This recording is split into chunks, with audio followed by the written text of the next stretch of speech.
right. Good evening, everyone. Welcome to the August 16th regular meeting of your Board of Commissioners.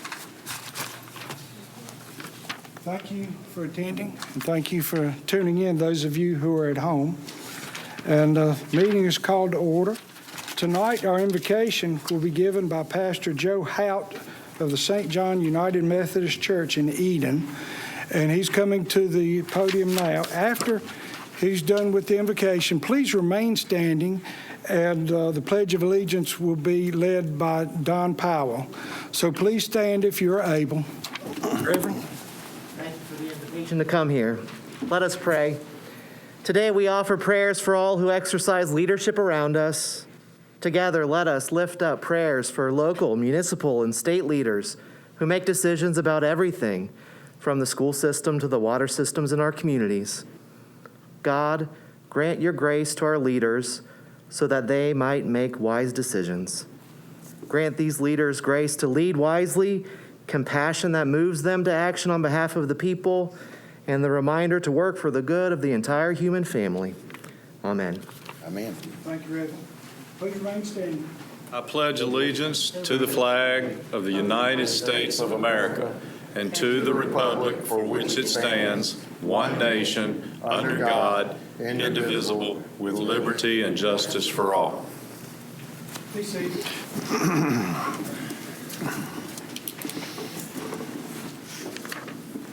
Folks, tonight we've got a special opportunity to recognize one of ours. You see, we have a vacant seat tonight. Commissioner Payroll has been appointed to fill the vacant house for the 65th House District, and he will be sworn in on Wednesday of this week. We've asked him to come, say a few words, and we'd like to recognize him as well. While you're coming, Reese, I'm going to ask Lance to read a resolution that we've had drawn up. Okay. Lance? A resolution honoring the dedicated public service of A. Reese Payroll, Jr. Whereas A. Reese Payroll, Jr., a lifelong resident of Rockingham County, has given generously of his time and energy in public service to the citizens of Rockingham County. And whereas A. Reese Payroll, Jr., after graduating from Appalachian State University with a degree in criminal justice, joined the Eden Police Department, working in a number of positions before being appointed Chief of Police for the City of Eden in 2009, retiring in 2018. And whereas a civic leader, A. Reese Payroll, Jr., has set an example of public service in the interests of his fellow citizens, serving in numerous capacities, including serving on the Board of Directors and being the past president of Eden's Boys and Girls Club, Salvation Army Advisory Board member, Board of Directors of Project Safe, Rockingham County, Juvenile Crime Prevention Council of Rockingham County, UNC Rockingham County Health Care Board of Directors, past board member of the Eden Rotary Executive Board, Eden Chamber of Commerce, Communities and Schools, and the North Carolina Domestic Violence Commission. And whereas A. Reese Payroll, Jr. ran for Rockingham County Commissioner in 2015, being elected on November 8th, 2016, and serving as Vice Chair in 2018 and Chair in 2019. And whereas A. Reese Payroll, Jr. has served as a Commissioner, representative of the NCACC's Special Opioid Settlement Committee, the 555 Committee, Project Safe, the Cooperative Extension Advisory Council, and the Consolidated Health and Human Services Board. And whereas on August 14, 2021, A. Reese Payroll, Jr. was presented the Outstanding County Commissioner Award by the North Carolina Association of County Commissioners. Said award being presented annually to a commissioner who has demonstrated special achievements and efforts on the behalf of county government throughout the state and or region, on not just within their home county. Now, therefore, be it resolved by the Rockingham County Board of Commissioners that A. Reese Payroll, Jr. is hereby honored for his dedicated and continual service to the citizens of Rockingham County and his commitment to making Rockingham County a safer and better place to live now and for generations. And he ran on the slogan, so it has hashtag because tomorrow matters. This 16th day of August the 21st. 2021. Thank you, Reese. We need to get hands on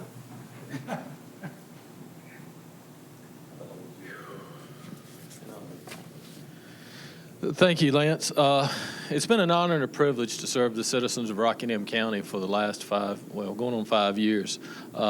when I started down this journey, I had to have permission. And my wife and daughter are here because behind every successful a person that has reached any type of success, that is their family. It's the foundation of who you are and what you do.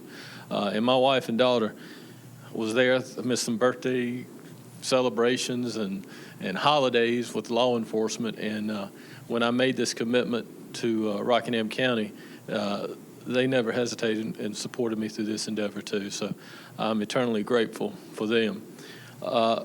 Also, the family here at the governmental center and all the county employees, you got a great group that work hard to provide the services for the citizens of this county, and they work hard every day tirelessly.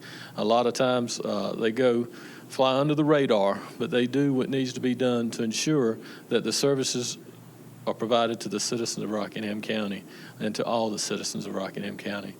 And Lance, I know you lead that group, but please relate to them my sincere appreciation for everything that they do.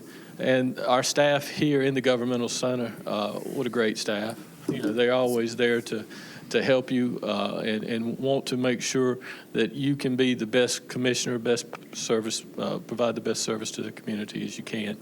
And finally, to these folks up here, the commissioners that I've served with over the years, I can tell you that we might not always agree on the pathway to get there, but we always agree on what we think is best for Rockingham County, and we always work to try to achieve that.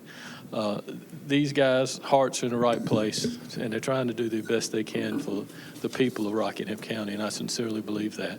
I've made some great friends along the way, both at the county and around that seat. I've served with some great folks. And on behalf of myself and my family, I look forward to the new challenges ahead in Raleigh. I had no idea the tragic circumstances would allow me to get to Raleigh this soon. I didn't realize that my last county commissioner meeting was going to be my last county commissioner meeting. And but life's what happens when you're making other plans. And so I want to say thank you to these gentlemen up here, to Lance and his staff, and to you, the citizens of Rockingham County, that allowed me to serve you in the capacity of a county commissioner. And I look forward to serving you in the North Carolina legislature. Thank you very much.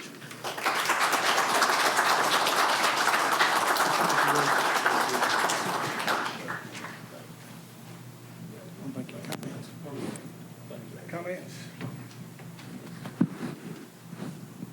Very good. Let's get one more photo here. Thank you, Jennifer.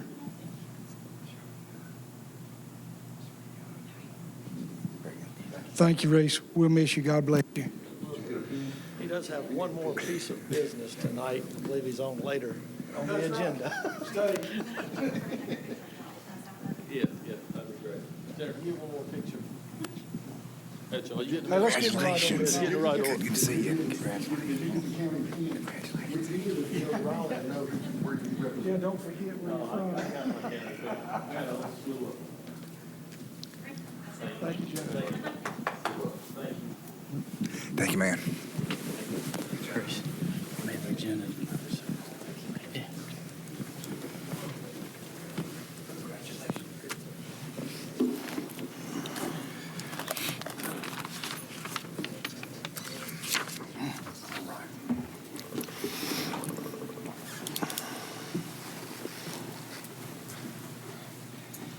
Gentlemen, with that, we'll turn our attention back to our agenda. As you know, we operate from a published agenda that's been out for a little over a week, and we'd like to get that approved. Are there any changes or updates to that? Mr. Chairman. Yes, sir, Mr. Travis. Mr. Chairman, I'd like to approve the agenda with adding new business to consider approval of a MOA for the opioid litigation settlement proceeds.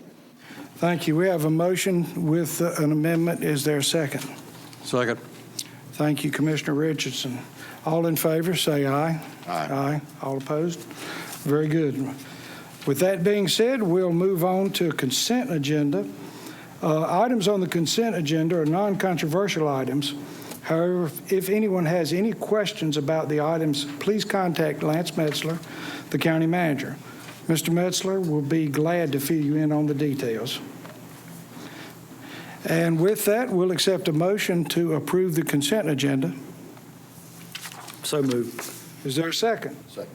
Very good. Thank you, Commissioner Berger and Commissioner Travis. All in favor of approval of the consent agenda, say aye. Aye. Aye. All opposed? Very good. We have a consent agenda approved.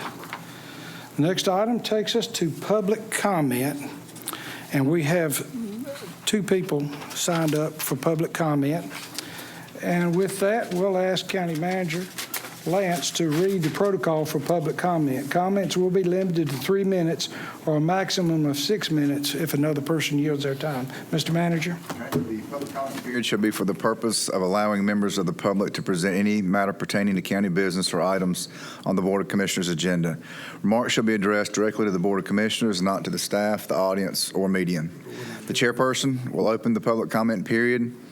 Any speaker who wishes to speak shall approach the podium and not speak from his or her seat. Each speaker shall clearly state his or her name and physical address when he or she approaches the podium. As Chairman said, a citizen shall be allotted 3 minutes. Citizens will be allowed to yield their time on a specific topic by utilizing one more attendee's time. This will allow no more than 6 minutes. I will keep time the speakers and notify the chairman of their limit. The time clock will start with 3 minutes.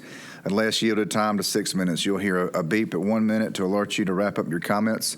If you are to yield your time or time is yielded to you, then please let the chairman know in advance. Speakers will not be allowed to campaign for public office, promote private business ventures, or use any language of a personal nature which insults or demeans any person or which, when directed at a public official, is not related to his or her official duties. The Board of Commissioners may accept written comments in lieu of oral statements. Written statements can be delivered to the County Manager's office. Mr. Chair? Thank you, Mr. Manager. We appreciate that. As I mentioned, we have 2 names tonight to speak under public comment, and Mr. Mark Davis is the first on the list. Is someone yielding time to you, sir? Yes, sir. Mr. Norwood? Very good. So you will have 6 minutes, Mr. Davis. Please give us your name and address as you begin. All right. I am Mark Davis, 2426 Narrow Gauge Road in Reedsville.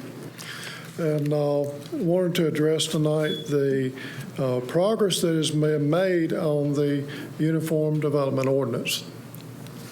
Last month I was here and presented the board with some comments.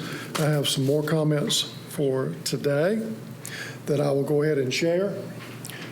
First of all, thank you and the zoning people, committees, for the attention that they did show. We have come some ways. We still got a little ways to go. And specifically, I want to address 2 issues tonight that I think are imperative that requires our attention. And the first is a representation on all of the planning as well as the Board of Adjustments. What I asked for earlier was a 5-year minimum residency, which we got 4 of the 7 positions now is in the ordinance. Really need to move towards all 5. The other thing that needs to be added there is land ownership. Anybody that's on the planning board or the Board of Adjustment feel like does need to be a resident and owner of land property in Rockingham County as well, if not with an immediate family. The other big key there on this membership is the landowner criteria. Really, we need to look at large property acreages being represented in this board. Land represents a very, very significant part of the assets of those landowners. Ended up talking with about 7 different landowners today, and each one was in a 65 plus, 75 plus % of their assets are tied up in land. So we need that landowner representation because there's not typically a rezoning request for an already developed property. It's going to be very rare that you see a housing development go backwards into a farm. but most of the time it's going to be a farm going into a housing development or commercial development or whatever. So we need that representation there. In that same vein of thought, in the Ag Advisory Board, currently the request is for 51%. I'm going to suggest that we move that up to about 75%. And the reason for that is today's farmer is very much as technical savvy, has to be as technical savvy as any coat and tie professional now. They have to know so many things of law, for labor, chemicals, waste disposal, all of these other things. It is not your granddaddy's farm anymore. A lot of times it is so very technical that it could make your head spin, and you'll say, what in the world are they talking about? But they know. They have to know. As one farm owner told me today, you know, it takes a pretty smart cookie to make a profit on a farm today, because you're told what you're going to get for that piece of property or that commodity, and then you're also told what your inputs are going to be. So you have to figure out, how am I going to make a profit in between those two margins? So that is the thing that we need. And by having at least a 75% farmer-driven Ag Advisory Board, you will keep that board on the cutting edge of where things are today. Because like I said, it's not granddaddy's farm anymore. It's not even, as one farmer told me today, it's not even my dad's farm. And that one's sitting back here and back behind me, because I remember him when he was just a wee little kid in a big dust pile with his two brothers fighting. And Daddy looked around and said, boys, and that was it. But as he said, it is not his dad's farm anymore. So we do need to look at those couple of items. There again, those were the major things that I wanted to touch with you on today. I have provided you with my comments here. Again, thank you for being able to listen, because that is imperative. And as I told one day already today, we all have a set of keys. True? And I'll guarantee you, none of our keys, unless it's a tractor key, is going to fit a lot of the other things. So we need these keys so that we get different perspectives, because we're all going to have a different look on what zoning needs are. So with that, I will wrap it up. Thank you very much for the attention, and I'll be glad to entertain questions afterwards if you need me. Thank you. Thank you, Mr. Davis. I appreciate your comments and your participation. With that, that is the end of our public comment period. And that'll take us to item 7, a public hearing. We have A and B, continuation of the July 19th public hearing to consider adoption of the comprehensively revised Rockingham County Unified Development Ordinance. And Jennifer, if you would give Paul that mic. And Paul Sinowitz will speak to us. He's the chair of our planning board. Mr. Sinowitz. Good evening, Mr. Chairman and Commissioners. At the last regularly scheduled meeting of the County Planning Board, which was held on August 9th, a vote was held, and the vote was unanimous to make a recommendation to you all that you adopt the Unified Development Ordinance as it is currently revised, also recognizing that there's further revisions to come to fine-tune the document. At this point, the Planning Board is operating under the old Unified Development Ordinance, which is, as you know, difficult to navigate, and it is considerably more restrictive in many areas than the proposed Unified Development Ordinance. So the Planning Board recommends that you go ahead and adopt what we have so far and continue to work on the minor revisions remaining. Thank you, Mr. Sinowitz. We appreciate your work on the committee and on the board. With that, Lynn, do you have some updates for us as well? regarding the ordinance. You all should have hopefully received a printed and emailed copy this morning. That reflects a lot of work on a lot of people's parts. That's all I'll say. I feel pretty good about what we have now. Like Mr. Sinowitz said, and thank you, Paul, for making those statements, there'll be some technical revisions, minor corrections, things that we'll have to deal with in the coming months, but we have the process for that, the text amendment process. There was one item that Commissioner Berger brought to our attention that we have proposed to strike the language from. If you have your ordinance, it's on page 166. It's section 53.07. I'll give you a moment.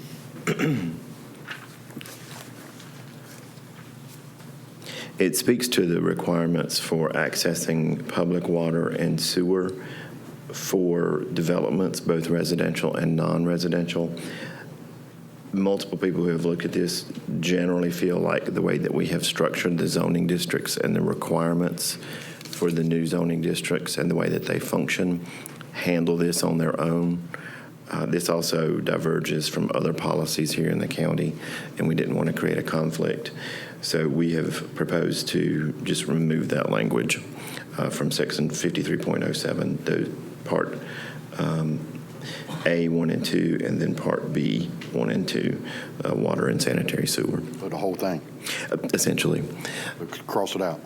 Yeah, as long as all the commissioners are okay with that, then that would be an amendment that we can make this evening. Let me let Commissioner Berger respond to that. What you had before, at least the way I understood it, and I believe Lynn had something that was written a little bit different. Sewer was discretionary.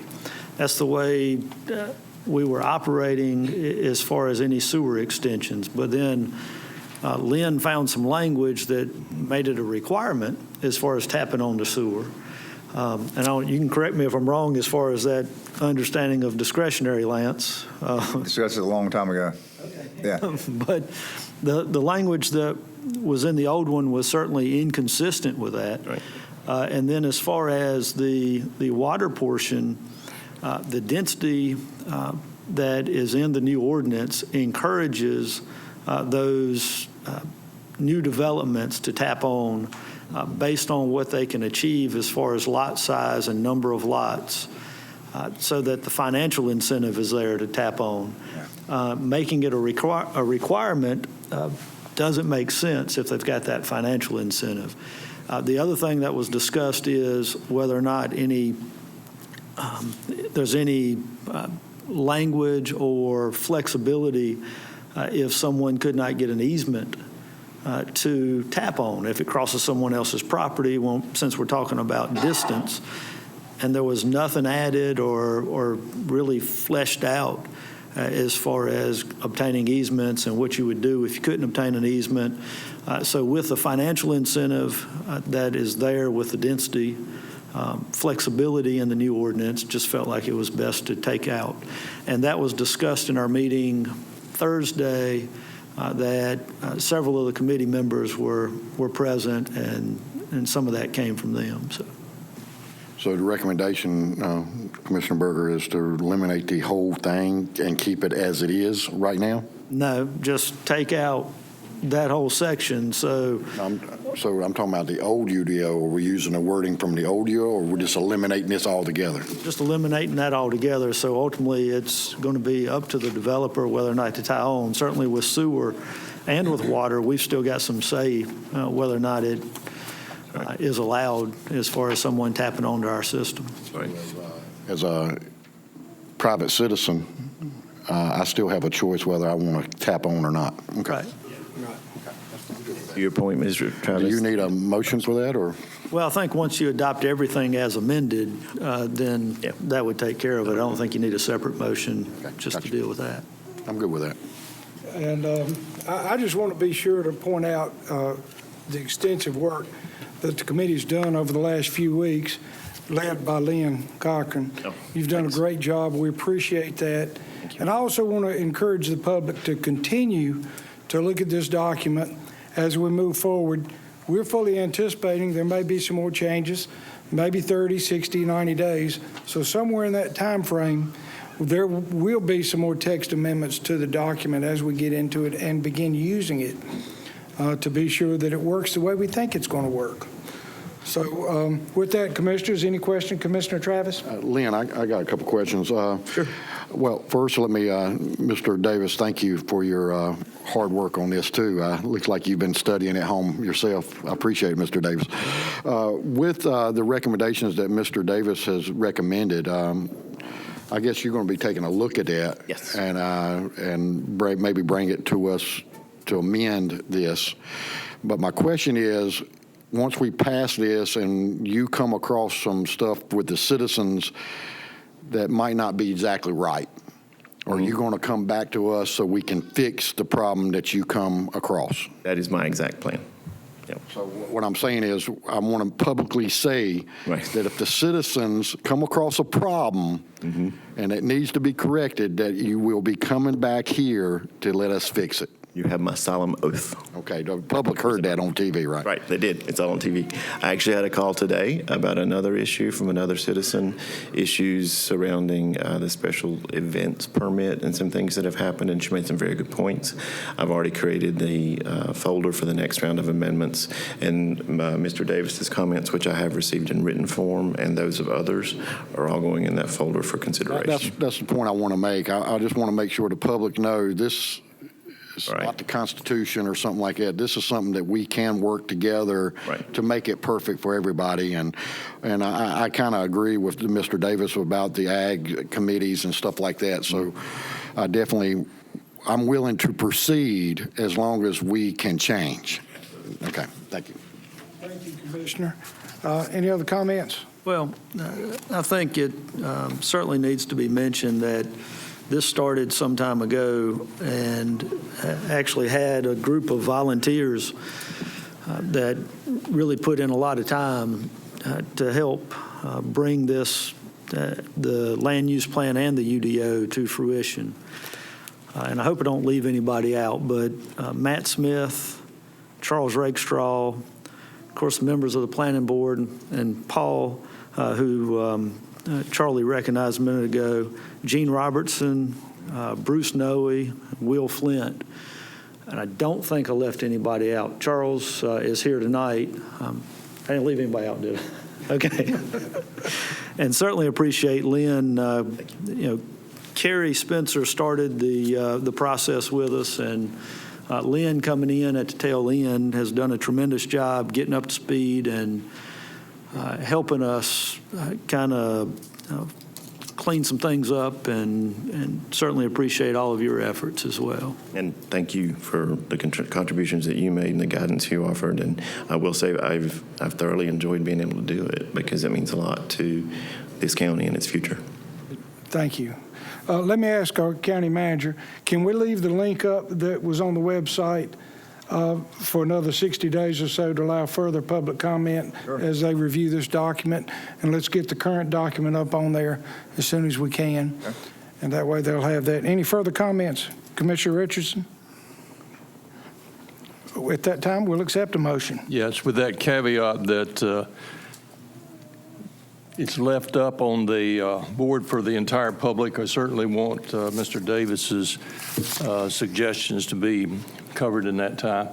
I move acceptance of the UDO as amended. Second. Commissioner Richardson. Second. Thank you, Commissioner Travis. We have a motion and a second, and so that's what I was getting ready to say. Do we need to close the public hearing at this point as well? That is if the board is not going to continue either. Further public comment on the matter? No, we've already had public input at the last meeting, and so we determined that there would be no more public input at this meeting. Just take the issue up. I would make sure that the public hearing is closed and then make the motion. Very good, very good. Well, I'll declare the public hearing closed, and with that, we'll continue on with the motion that is in place. Any further discussion? All in favor of the motion, say aye. Aye. All opposed, nay. All right, motion carries. Thank you, gentlemen. We appreciate everyone's input. This is a Herculean task. With that, we have item B, rezoning case number 2021-15.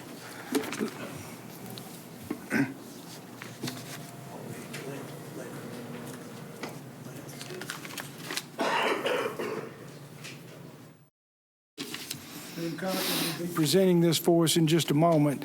He's getting an update from Paul. Just making sure, as a diligent planning board chairperson, that he gets a copy of those comments that were made by Mr. Davis and the folks who contributed. There we go. Lynn, it's yours. Thanks. This is a fairly simple request for a zoning amendment here, submitted by Mr. LaDonte Bowler. Case 2021-15, the planning board heard the case in June, but we held it for the commissioners' meeting because we knew there was only one meeting in July and a lot to do. This request is located at 8210 Friendship Church Road, Reedsville, in the Williamsburg Township. The request is for an unconditional rezoning, also known as a straight rezoning. You'll notice I've reformatted the maps. The planning board seems to like them quite a bit better. I hope you guys too. This shows the vicinity of the request, our little gray dot here. I have since changed the colors of the city outlines because I realized on this initial attempt they're a little too light, so I apologize for that. The second is a zoning map that shows the subject parcel in relation to the zoning on parcels in the area. This area is used exclusively for residential uses. There's a mix of residential agricultural, residential protected, and a little bit of residential mix there to the east. The subject parcel abuts directly parcels to the south that are zoned residential agricultural. This is a simple aerial map that also shows water features. Candy Creek runs a bit to the west of this parcel, but no area of that floodplain actually touches this parcel. And lastly is a new slide that should help make the link between a zoning request, the development ordinance, and the land use plan a bit simpler. Our new land use plan also has a fantastic map that we got GIS layers from the consulting firm for that shows the different areas targeted for growth, those for management, those that are to be conserved and reserved. This parcel actually falls in the G1 land class, which is a rural land class, also known as low density. And if you can see on your slide there, I forgot to enlarge it here, I apologize, there's a small purple dot. That small purple dot is one of the neighborhood community commercial nodes that were developed as part of this new land use plan.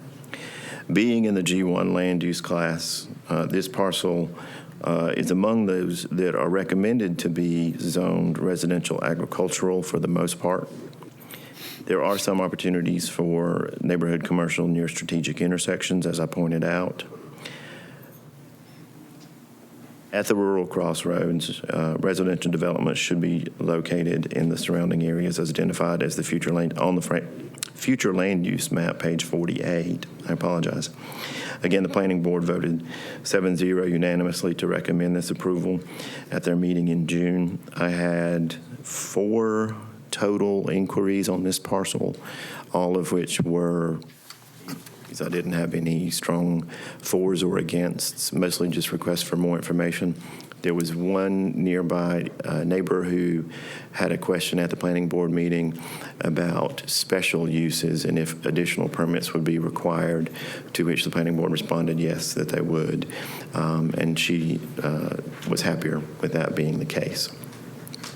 The goal here on the part of the applicant is simply to take advantage of the expanded range of residential and accessory uses that are allowed in the RA district versus the RP district. Thank you, I'll be Mr. glad to answer any Cochran. questions. Gentlemen, do we have any questions before we open the public hearing?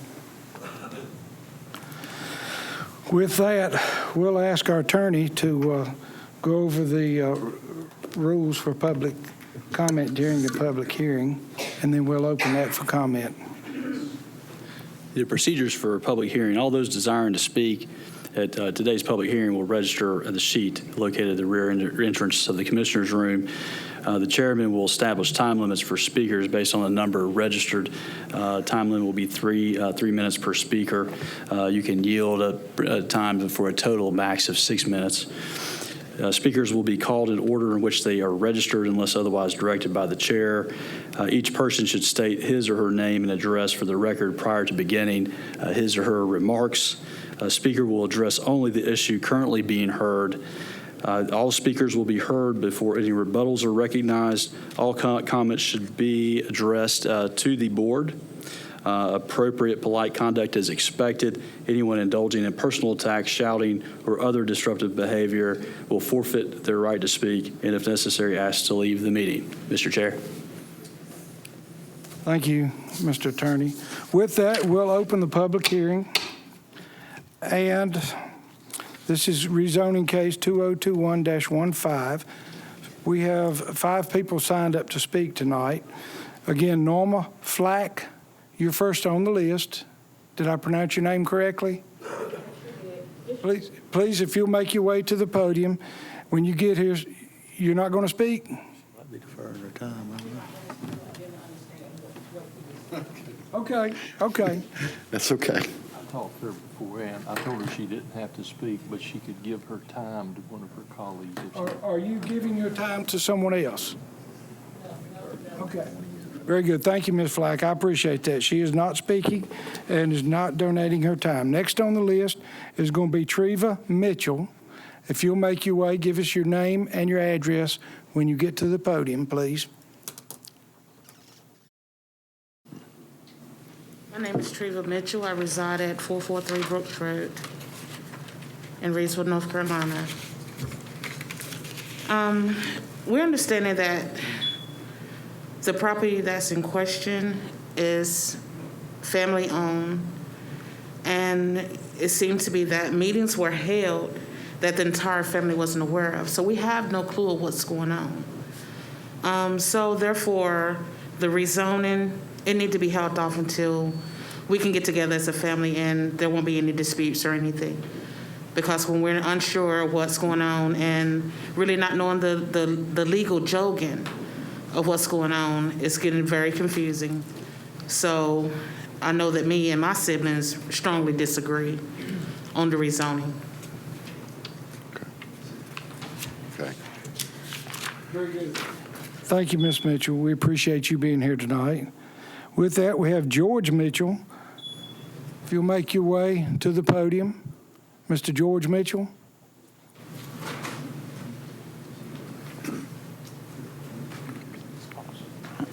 Please state your name and address.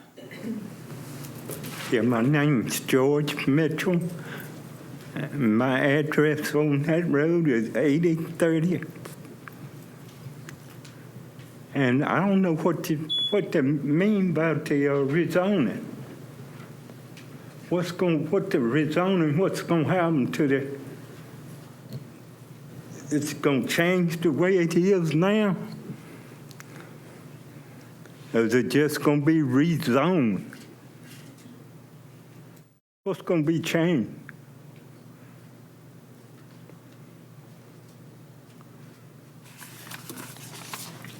The roads or what?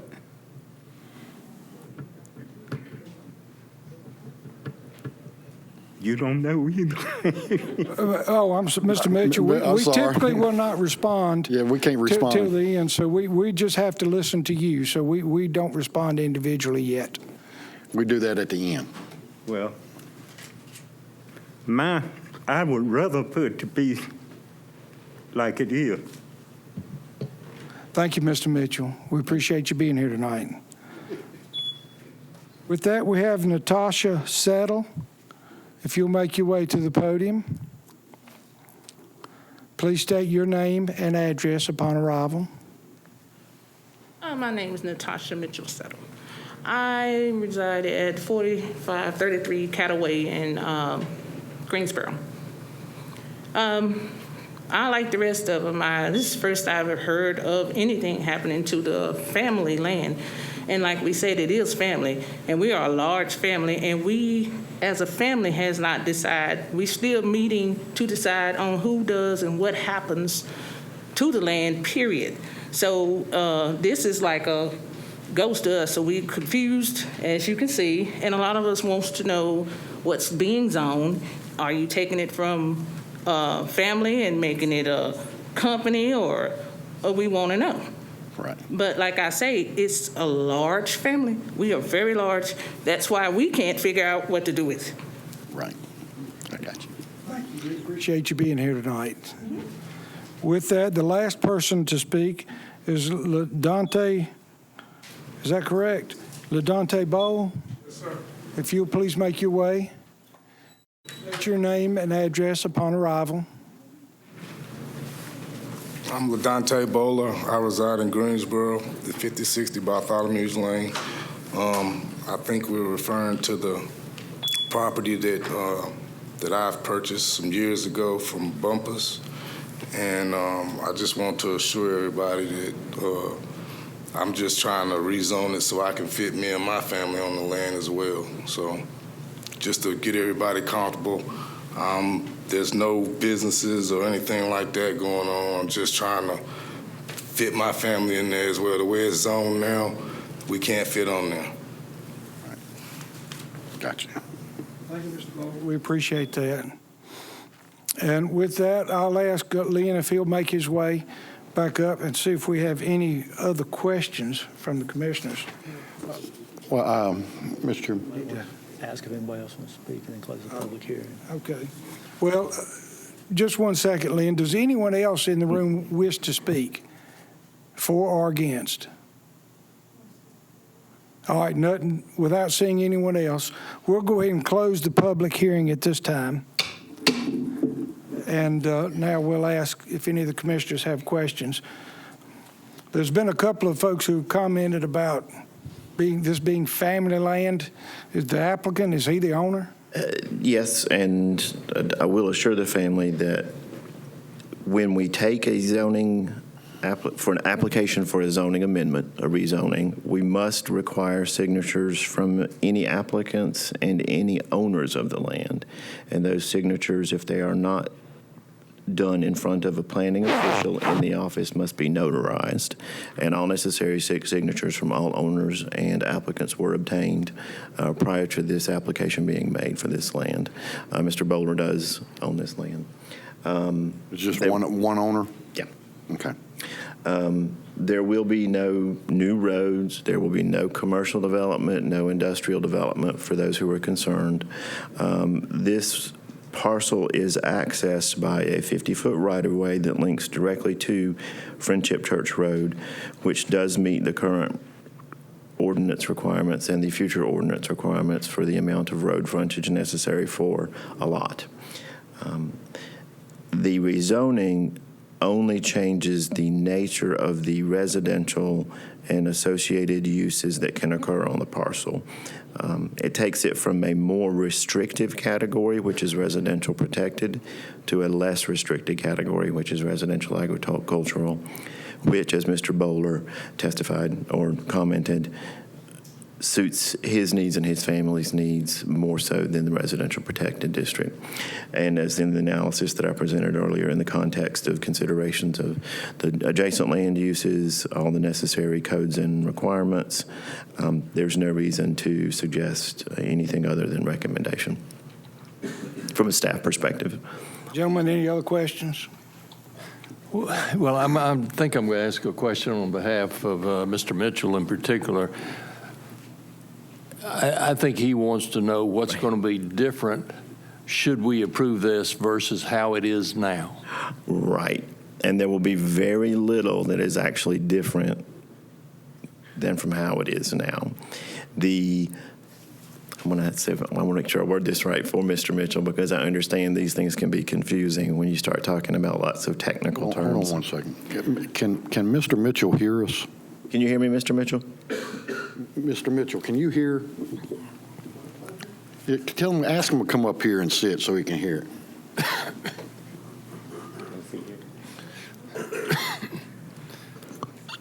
turn Thank a you, little Mr. Mitchell. sideways too, so you can see my face. It's sometimes easier to understand when you can see my face.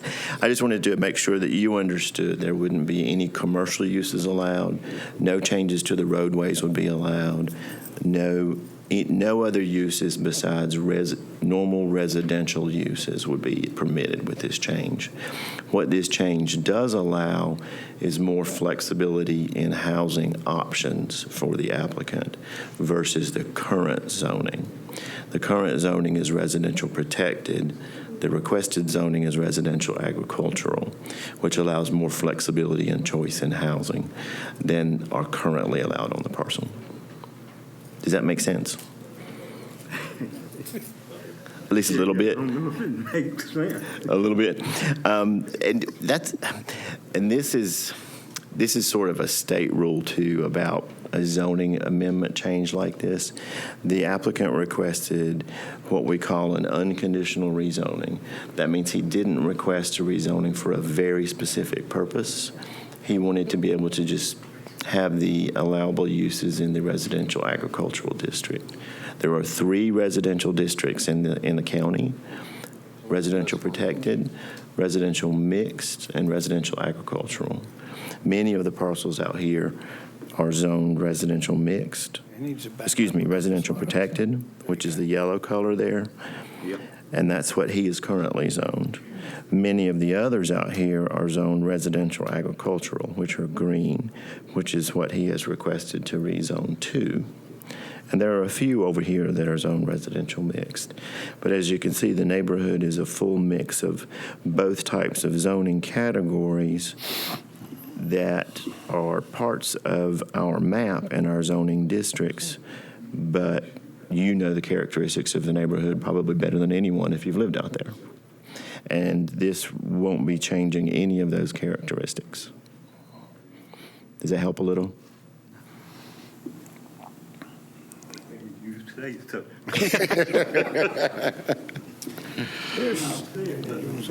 That's so. That's what I'll say. Yeah. If it ain't changing, Yeah. I don't see why you rezoning it. Well, it has changed. It's changing to a degree, but it can't, a zoning ordinance like this, a zoning change like this, pardon me, can't wholly change the character of a neighborhood. The commissioners will read a statement to that effect that talks about consistency and reasonableness, that this is consistent with uses in the neighborhood and a reasonable request given that. Mr. Mitchell, really what's changing is I'm right here. What's changing is it's allowing the owner of the property to put different kinds of houses on it. That's the only thing that's really changing. But a different type. Yeah. House. That's it. It's not going to be a business. It's not going to be a building other than a residential house. That's it. Commissioner Berger? Well, and so from our perspective, we have to look at the surrounding area. And that surrounding area is really both residential protected, which is the yellow, and the residential agriculture, which is the greenish color. Both of those fit in this area, and it's actually adjacent to residential agriculture property. So as far as what we're looking at is whether or not the requested change fits in that area. Right. And he's asking to go kind of further down the line as far as whether or not the county can restrict what he can put on there, similar to what all these properties to the south are, and some of these properties to the north and also to the east and to the west. So that's his request, and then that's what we have to base our decision on as far as what's in that surrounding area. So certainly if you've got some more questions, I'm sure Lynn would be glad to talk with you some more. But that's kind of where we're at. That's all today. Okay, you come see me tomorrow, okay? I'll talk to you. Promise. Where you at tomorrow? I'm downstairs. First floor. Just come knock on the door. Gentlemen, Thank any you. further questions of Lynn? With that, if there are no further questions, the chair will entertain a motion. I'll make a motion for approval with statements and analysis. Is there a second? Second. Very good. Thank you, Commissioners. We have a motion and a second. All in favor, say aye. Aye. All opposed? Very good. The rezoning carries. Congratulations, Mr. Bowles. With that, that takes us to item number 8. Mr. Ronnie Tate, Director of Engineering.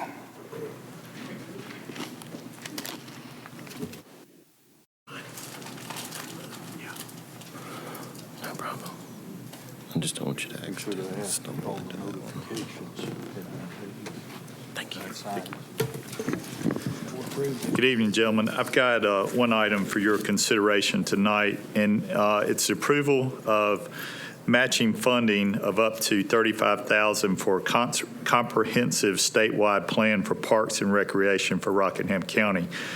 The Parks and Rec Advisory Board is seeking county funding as a match for potential grants to cover the cost of a comprehensive master plan for parks and recreation across the entire county. And tonight, I have two people here from the Parks and Rec Advisory Board that are going to speak to this. The first one is Mara O'Neill, and she is the Secretary for the Parks and Rec Advisory Board. And we have Jenny Edwards. She's on a Zoom call, and she will join after Mara's presentation to help answer any questions that you have. And so I'll bring Mara up at this time for her to do her presentation. Mr. Chair, point of order. Yes, sir. I think he meant to say system-wide rather than statewide. Did I say, I'm sorry, system-wide, yes. My apologies. We're just talking about our county. Mr. Chairman, Yes, sir. before you start, Ronnie, correct me if I'm wrong, but we're giving money before a grant is even presented? We're asking for it as a potential match if we can secure grants. Ain't the process usually you seek the grant, you get the grant, then you come before us for matching funds? We felt Are we like changing the board, process? No, the board felt like that we needed this board's support to say, yes, go ahead and seek funding. You just We need a will verbal provide support? the match. Verbal support. I'll give you that now. Go seek funds. What else? What do you need $35,000 for? We need it for up to 35 for a potential match. Y'all understand what I'm saying? We've never done this. They usually seek funds first, then we match. We never give before they even seek the funds. I don't think we're giving funds tonight. This is, they just want to be sure the board is on board, if I understand correctly, with the possibility of giving up to $35,000 if they can secure the money. So they would come before us to request that match. Is that not correct? Yes, sir. That is correct. Why are we limiting to $35,000? I mean, shoot, they might go out there and get $50,000. We think the cost of a master plan is anywhere from $50,000 to $70,000 on the upper end. So that's why we're asking for potential half of that as a match, because that's probably what the match will be. It'll be half of what the costs are. Mr. Chair, if I can, I think this is the equivalent of sometimes we give the county manager discretion to increase funding up to $50,000 or whatever we think the percentage of whatever project he's managing, and that's what we're doing here. Yeah, the difference is that's a project. This is a committee. Well, but what we're gauging, though, or what we're hoping to learn from this, is this board willing to support the potential of matching grants up to $35,000, matching dollars up to $35,000. We're not doing it tonight. With the, if they can secure it, we would do it at a future time, and it would come back to us for a vote at that time. And some of these grants can be a very tedious process. So, I think staff wanted your support so that when they do spend hours among hours on filling out these grants, that they got the support to come back to you guys. But we do grants all the time like this in the county, and they never do this, Lance. This is something totally different. Okay. I think Mayor would like to speak to that, please. Go ahead, Mayor. Thank you. Good evening, Commissioners, and thank you for giving me some time in front of you this evening. What we're talking about is a matching fund for potential grants which require the match to be put up first before they'll even consider the application. Such is the case with PARTIF grants, I'm sure you're familiar with, Parks and Rec Trust Fund grants from the state of North Carolina. Okay, so those are grant funds from the state. They require the requesting funder to show a commitment to the project or to the concept before they will consider them giving the funds, because if they don't see commitment where the project is being requested, then they're not going to give the money. They're going to give it somewhere else where there's more commitment. So if I can take us back just a few years, the county applied for a PARTIF grant a couple of years ago from the state. There was a parcel of land used as a match for that grant. The grant was not given. However, the land was used as the funds to apply for the grant. So there are a great number of state and federal grants out there where the match has to be shown prior to. Do you understand? I do. Okay. I don't like it, but I do. Okay. So what we're here to ask for tonight, and again, backing up, so I'm with the Parks and Recreation Advisory Board here in Rockingham County, which you good folks appointed. Thank you very much.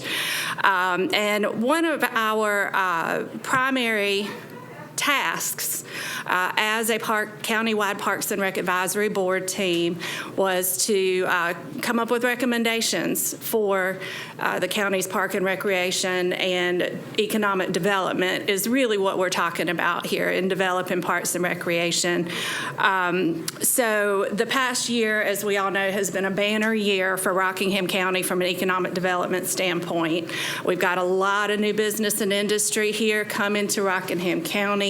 That's great news. We want the people who work there to live here, okay?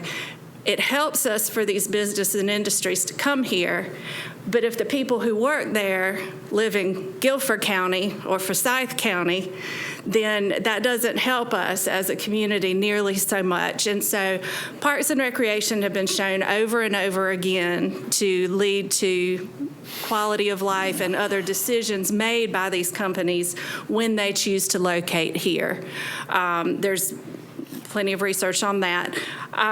So I want to back up a little bit further than that. Before the Parks and Rec Committee was even appointed, I think it was 3 years ago, you all as a group, commissioners, agreed to commission a land use plan, which was being discussed just a little while ago. I want to commend you on a very thorough, professional, and attractive land use plan. I'm glad it's going to remain on the website for another 60 days. I think that's wise. If you all have not gone on the county website yet to look at that plan, I encourage you to do it. It's beautiful. So at however many thousands of dollars that plan costs you, and over the past 3 years of time that plan was worked on by the consultants with public comment, input from you all, that plan was unanimously approved by all of you on May 17th of this year. One of the major components of that land use plan was parks and recreation, particularly as a means towards economic development. So I'm here today to ask you to begin implementing sections of the land use plan that you all commissioned, paid for, and unanimously approved. So that's why I'm here today. Here we go.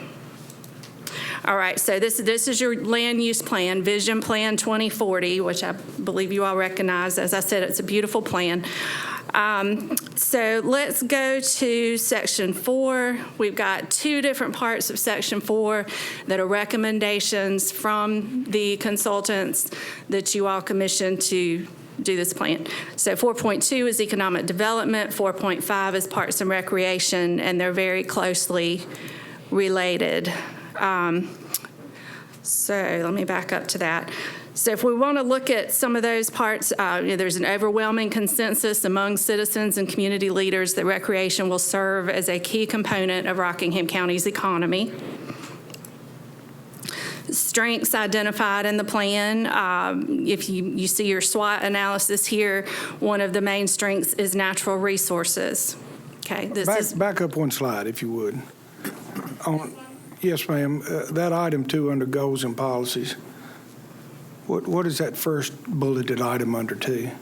The first bulleted item under 2 is create a countywide Parks and Recreation master plan and coordinate with other agencies planning and developing recreation opportunities.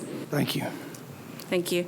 And since you mentioned it, do you mind if I point out a bulleted item under item 1 as well? Yours. Under item 1, continue to support the commissioner-appointed Parks and Recreation Advisory Board through staff support and leadership to implement county-adopted recreation plans.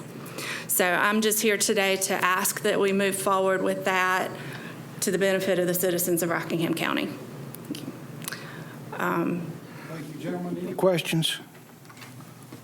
Question. Yes, Commissioner Travis. So we approved up to $35,000, saying we support you if you go get a grant, and we'll help with matching funds, right? Yes, sir.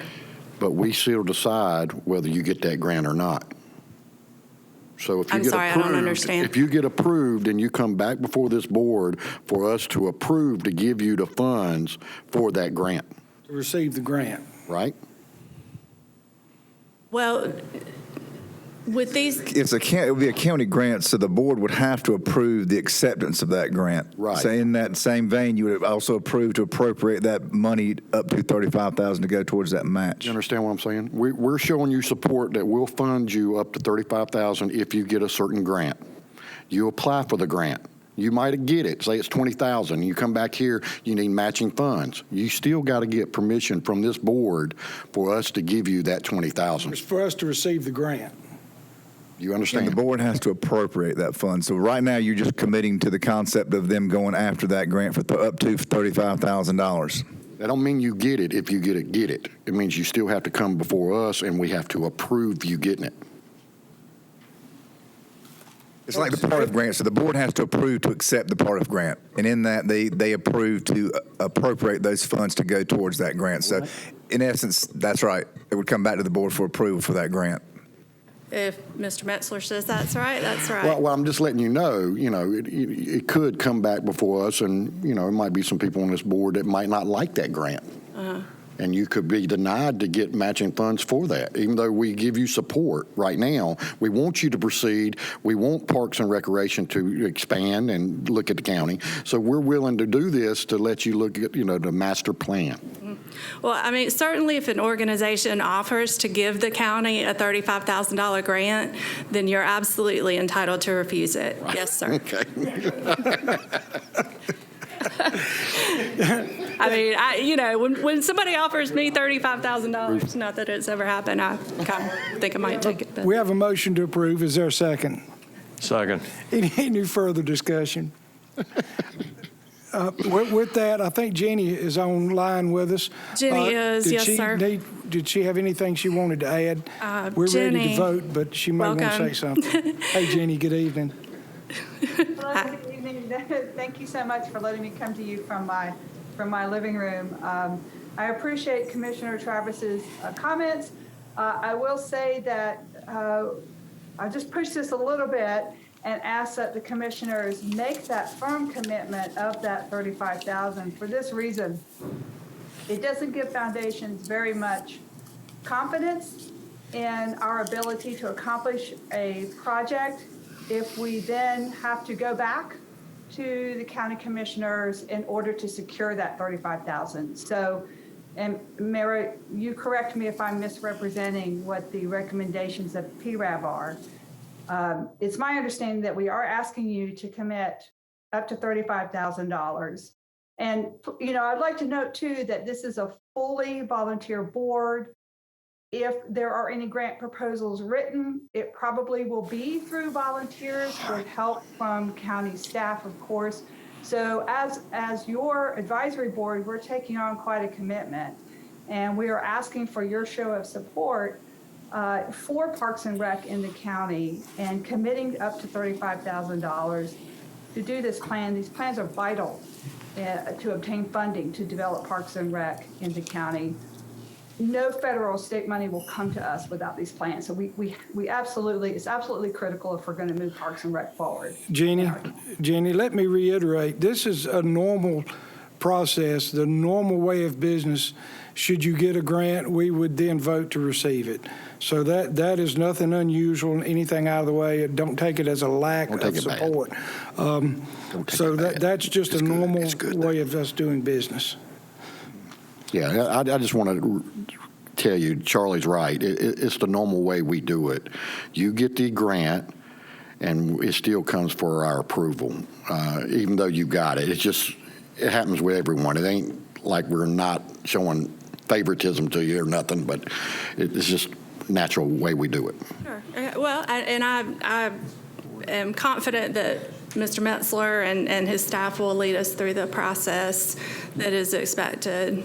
Okay, with that, gentlemen, we have a motion and a second on the floor. I made the motion. We have had comment. Any further discussion?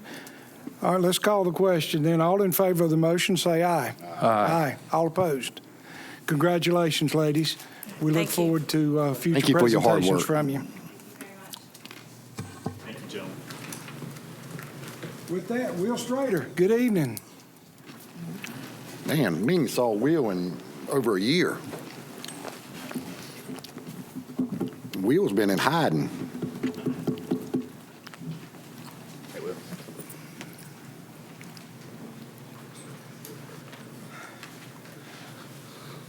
Let's see.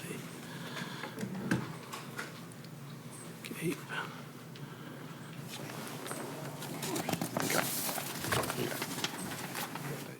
Yep.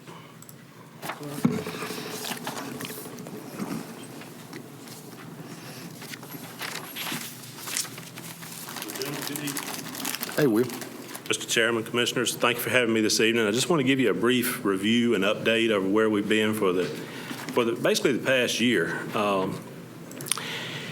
Like everyone, we have faced some struggles.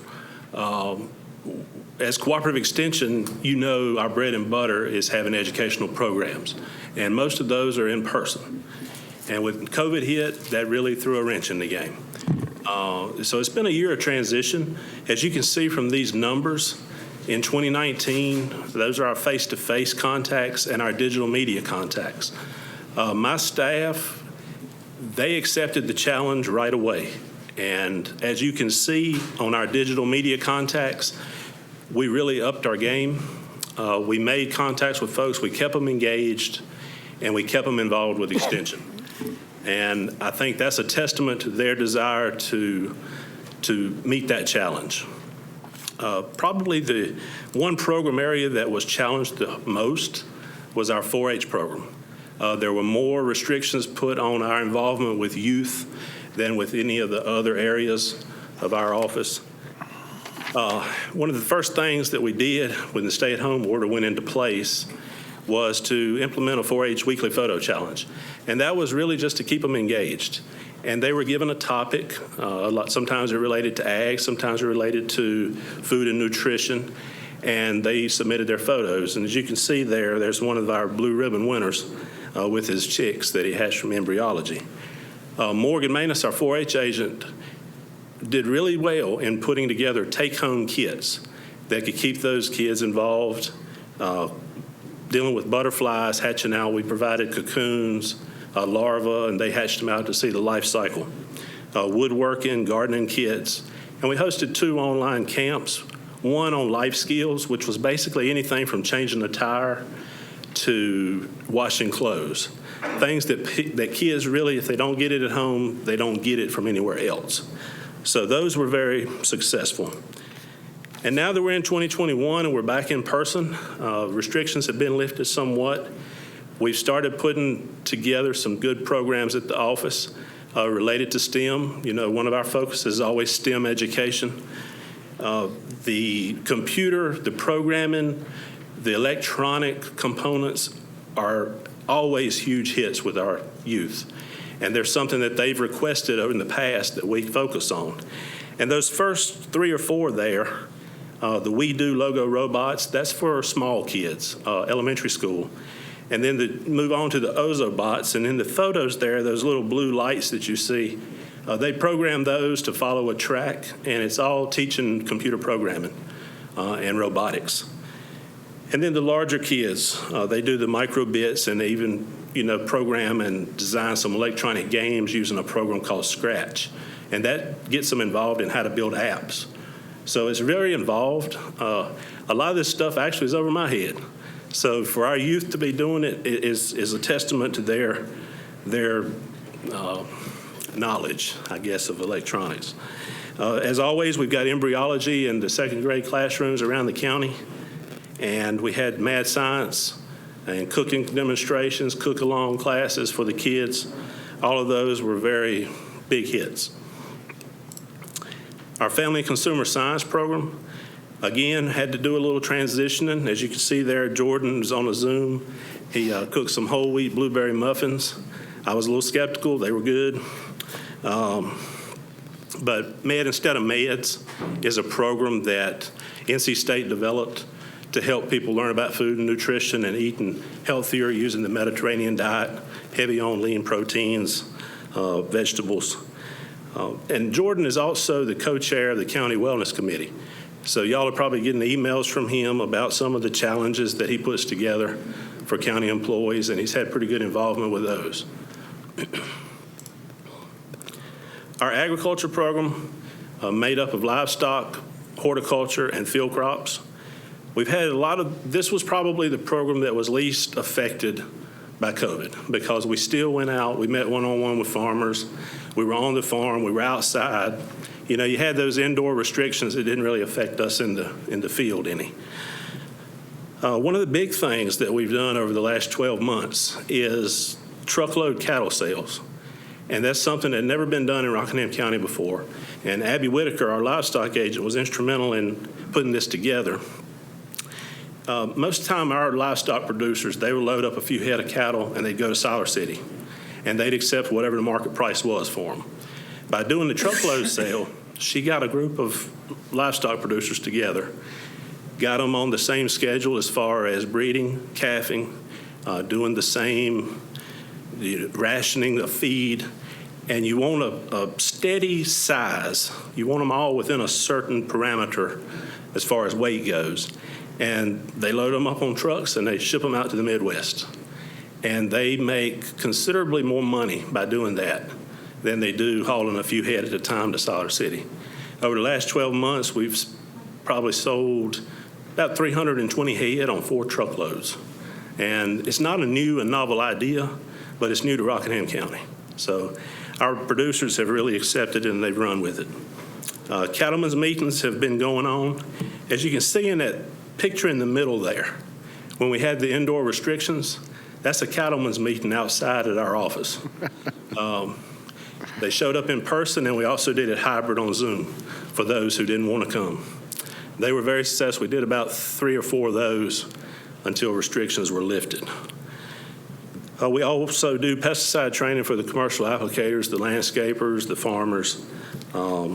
We do business classes on financials for landscape industry and a lot of blueberry, blackberry trials. We're working on a statewide nematode survey this year. We've seen a lot of disease pressure on tobacco in the last few years and on tobacco varieties that you normally would not see these particular diseases in.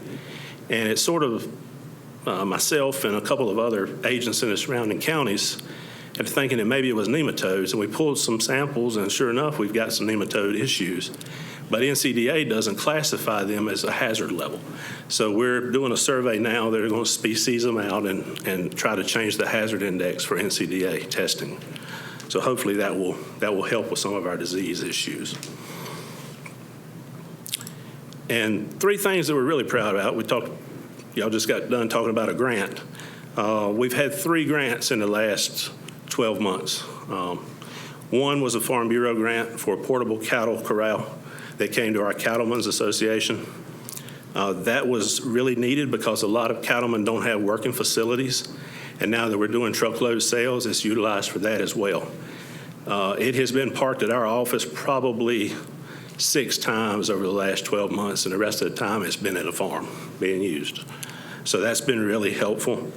We've also got a grant for 5 on-site weather stations. We already had 3 in the county. This additional 5 will give us all county-wide weather data, and that helps when you're doing IP, integrated pest management, spray applications on fruit trees, frost freeze protection on strawberries. So it's good data. The farmers can log on to a website and see the weather data live as it's happening. Will, excuse Yes. me, is that weather data available to the public as It well? is. I don't have the website with me, but I can get it for you. Yes, sir. Okay. It's hosted. It's a national website of all of these independent weather stations. Rockingham is on that site. Maybe we can put it on our website so people can link to it. Definitely. We can do that.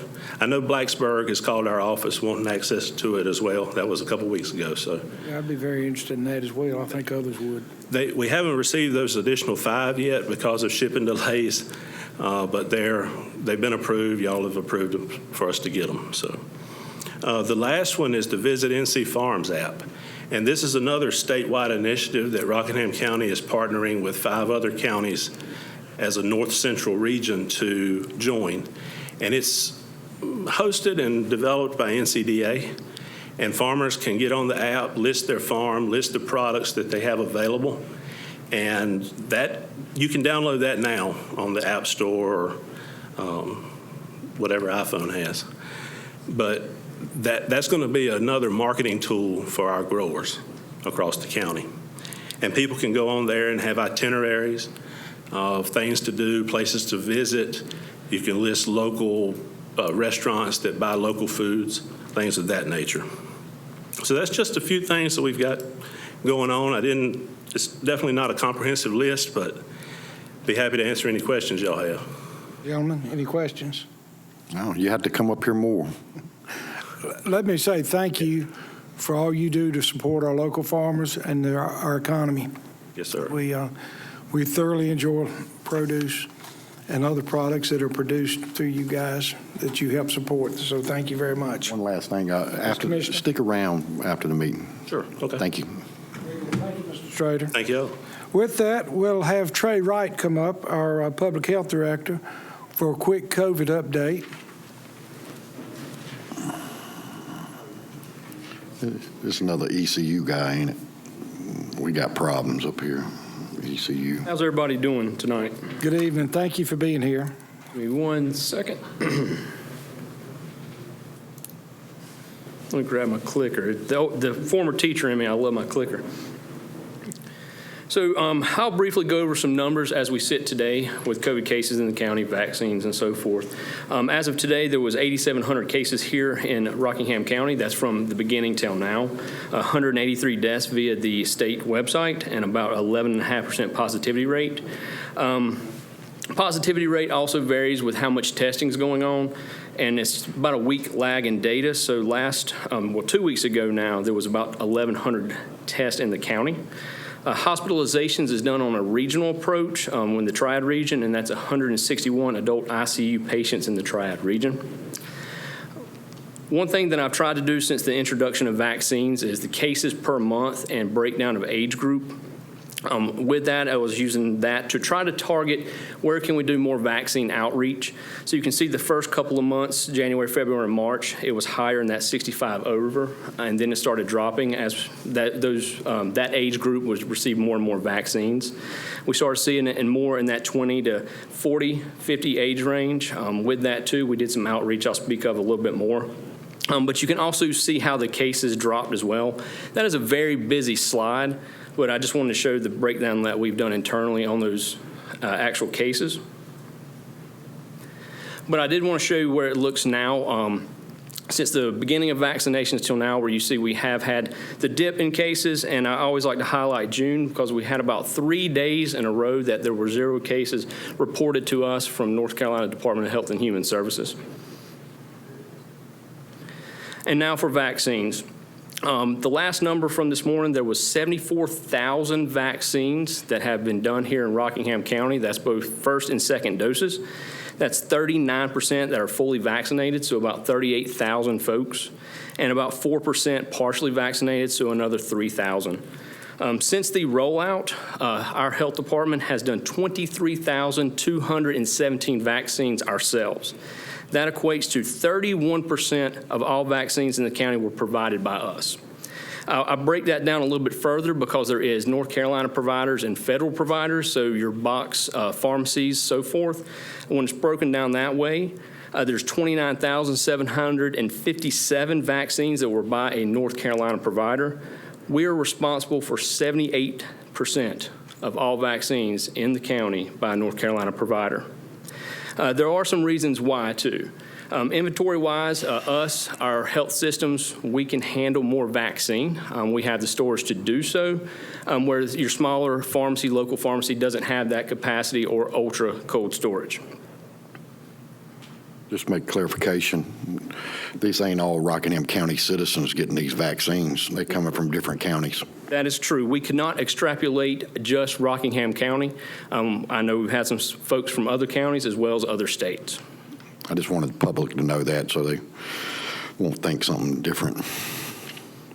So I did want to show some pictures. I did want to highlight the where'd my clicker go?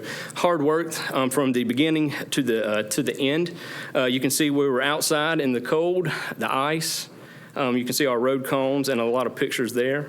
You can see we had quite a few partners as well. We've had our National Guard, Civil Air Patrol, emergency services as well. So there's another picture of that. Again, all the hard work of the staff. I pulled the payroll report. So clinical hours, it was about 7,600 hours have been attributed to some type of direct patient care with COVID. And I do that since December when the first vaccines arrived, so about December 20th. Administration hours, about 4,200. That includes planning, charting, some things like that. So total, almost 12,000 hours.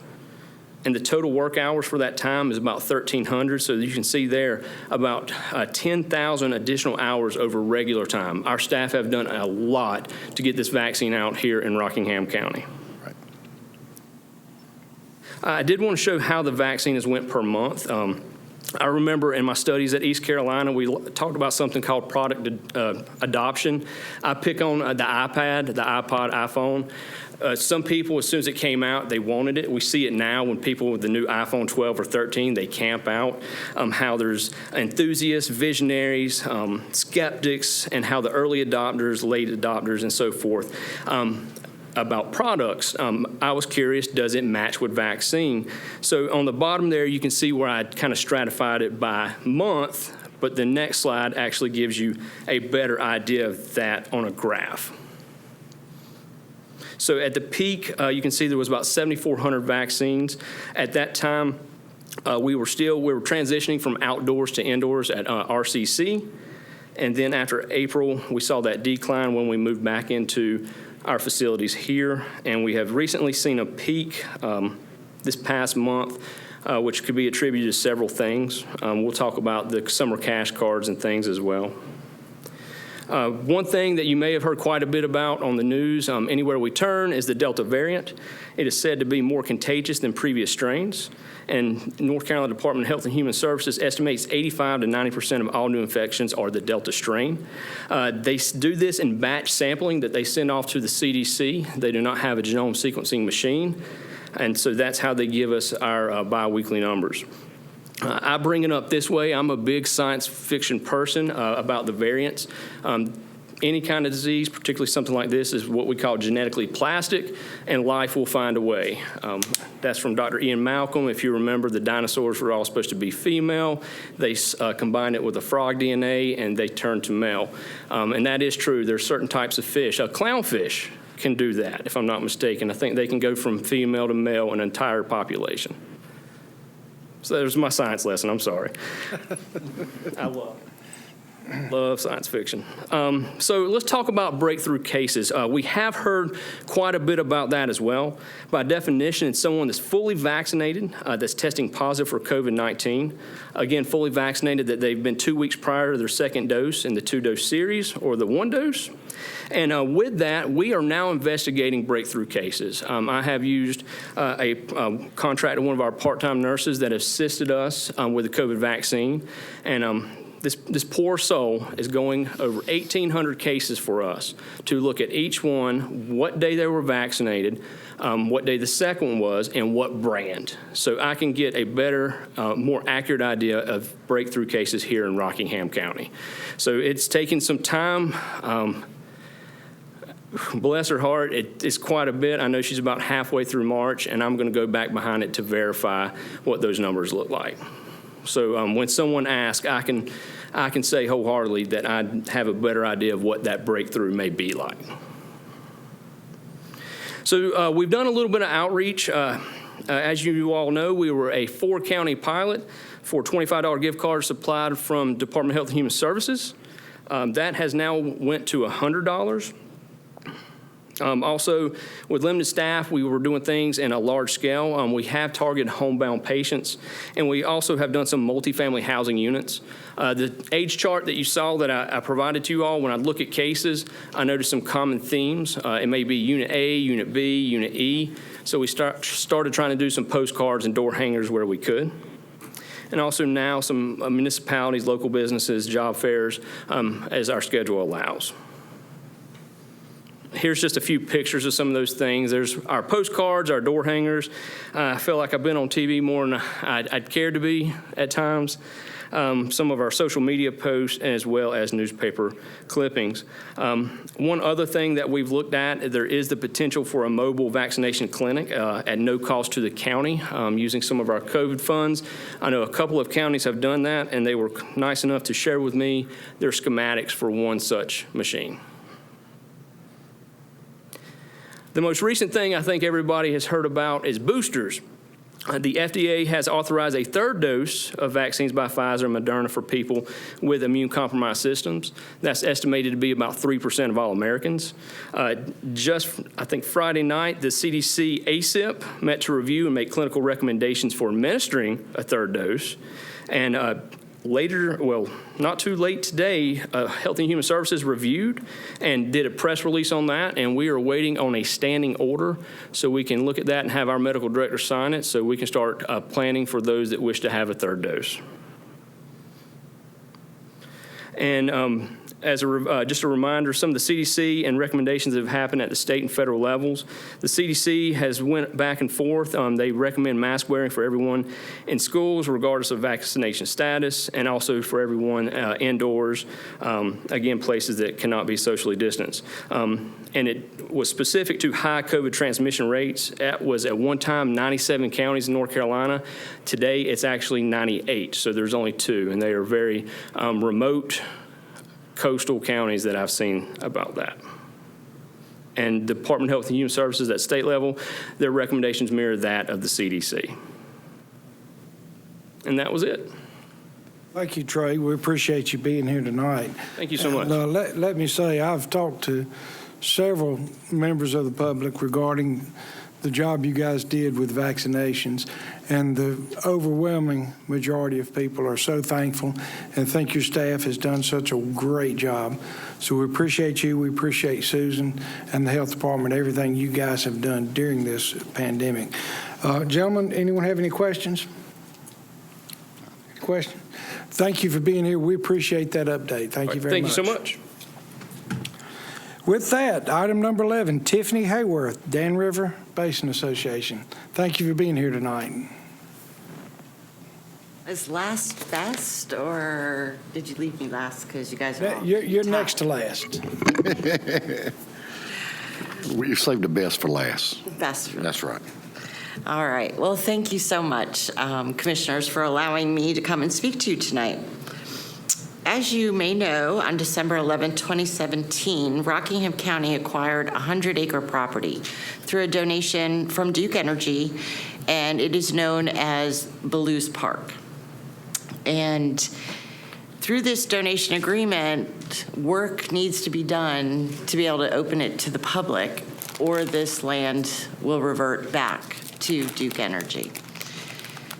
This reversion date is December 2022.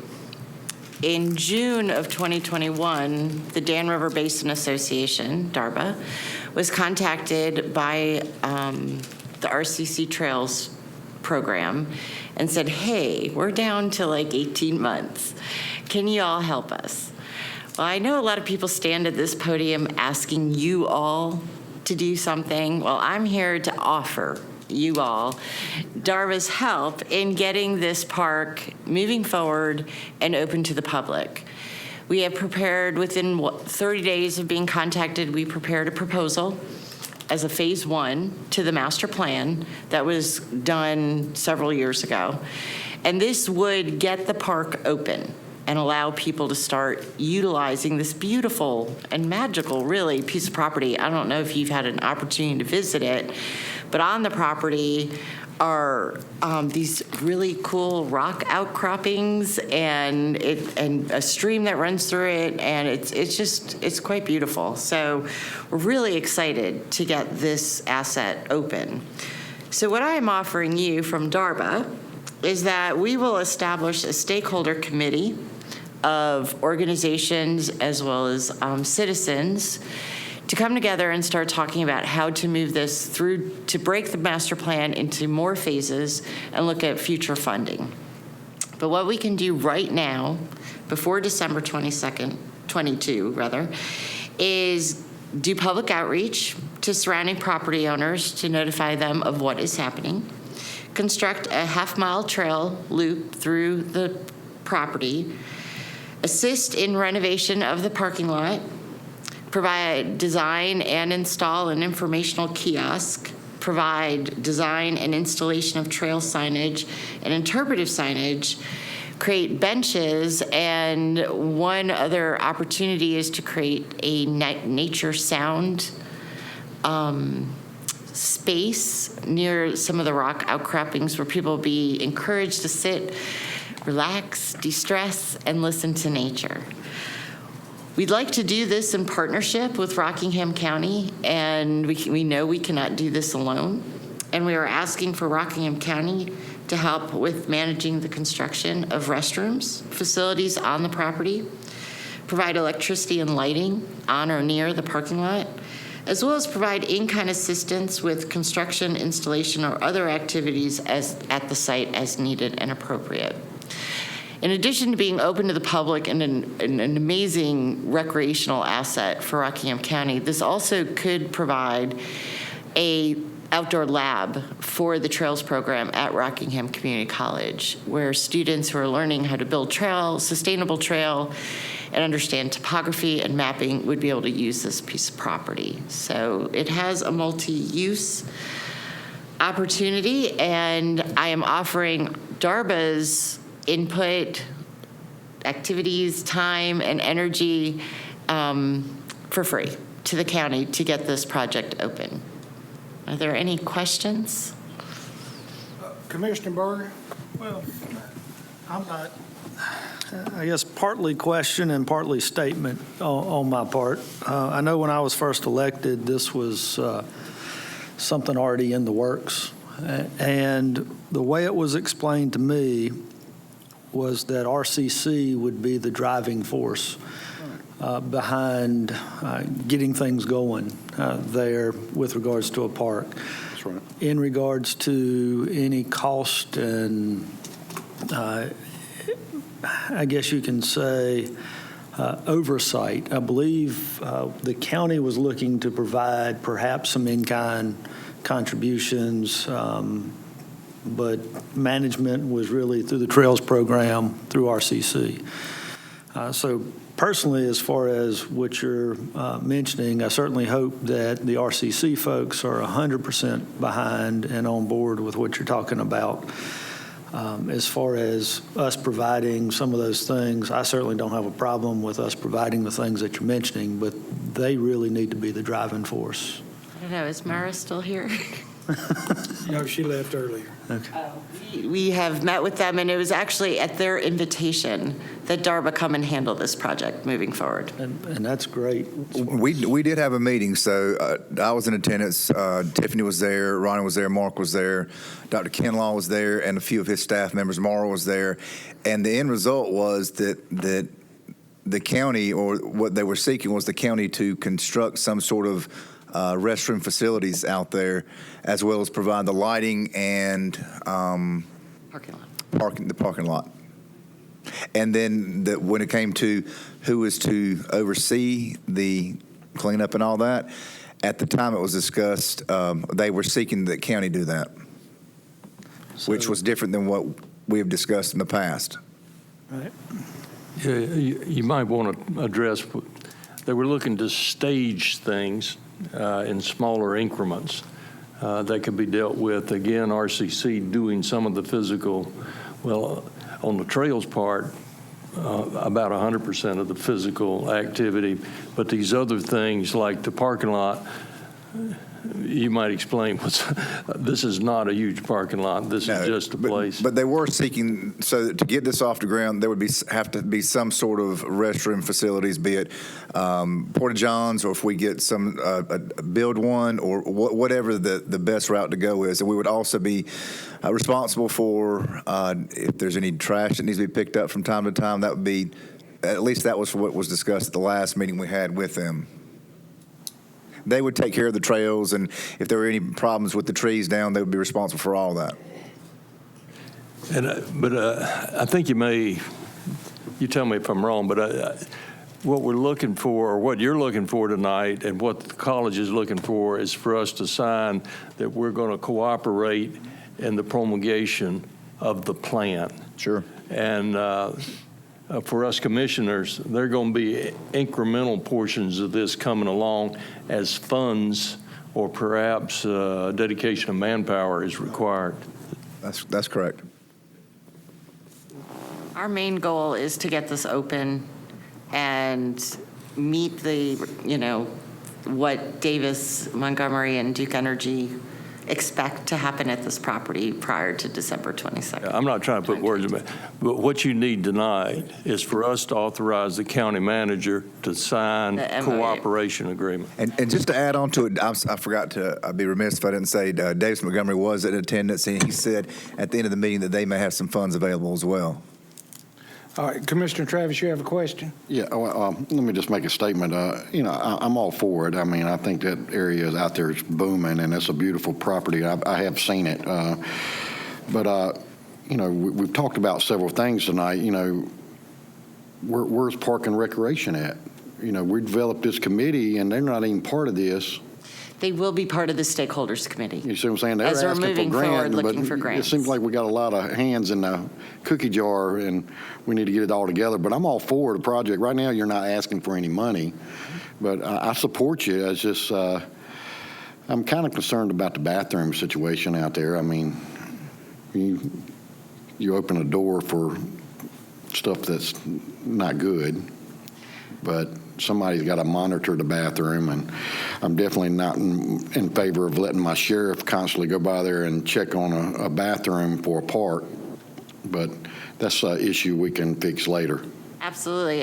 There's a lot of options out there. Chinkapin has come up with a really good option that's sustainable, easy to maintain, has a bit of an initial investment, but pays off over the long run. So sounds good. I'm all for it. Commissioner Berger? In our agenda packet, it says Rockingham County will manage construction of restroom facilities on property, provide electricity, lighting, own or near parking lot, provide in-kind assistance with construction, installation, and/or other activities at the site as needed and appropriate. So what's the cost? I mean, I don't think what Commissioner Travis said is accurate, because It's going to cost the county something.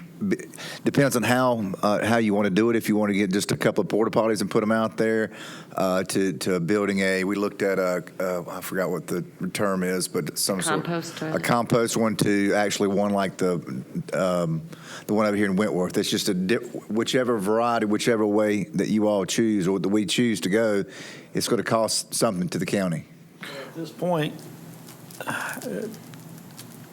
knowing that there would be, or at least a request is being made for us to oversee those things, based on what you're recommending, what's the cost? I mean, we've looked at the bathrooms, so you could spend anywhere from renting porta potties a month to spending $60,000 out there. Okay, all right. So and that's why when you said there's no cost, there is some cost. And manpower to oversee it. And I said that because he mentioned that Davis Montgomery said Duke Power might be willing to donate money towards it, so that could be the cost. Well, but he said we'll have to come up. No, we'll have to come up with some. The amount he told me, we'll have to come up with some. So do we, this is a question for you, Mr. Chairman. Can we approve the intent without no cost associated yet?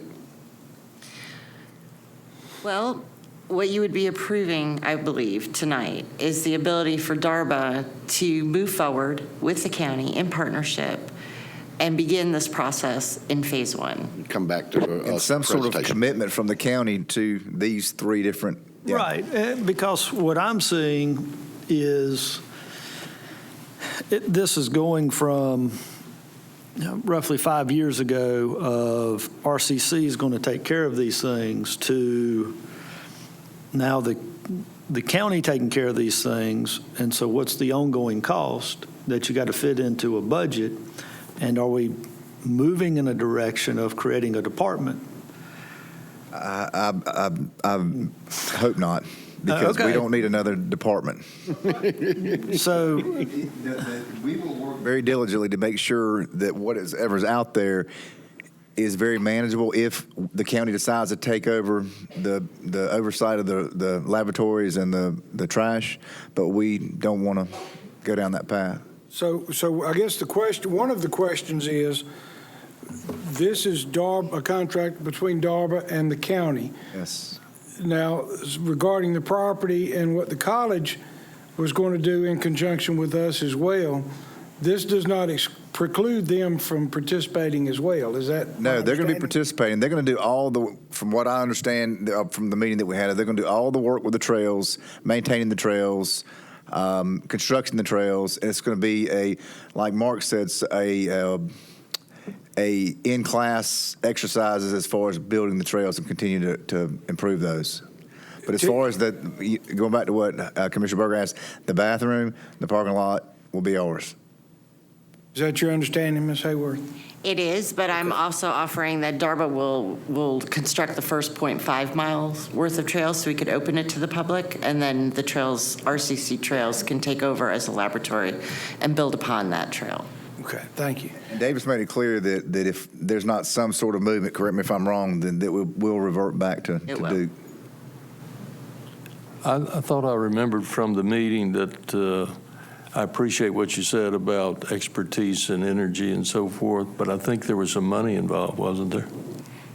For? $43,000. That's the in-kind. The value of the in-kind. Okay. Yes. But that's the value of phase one as a total.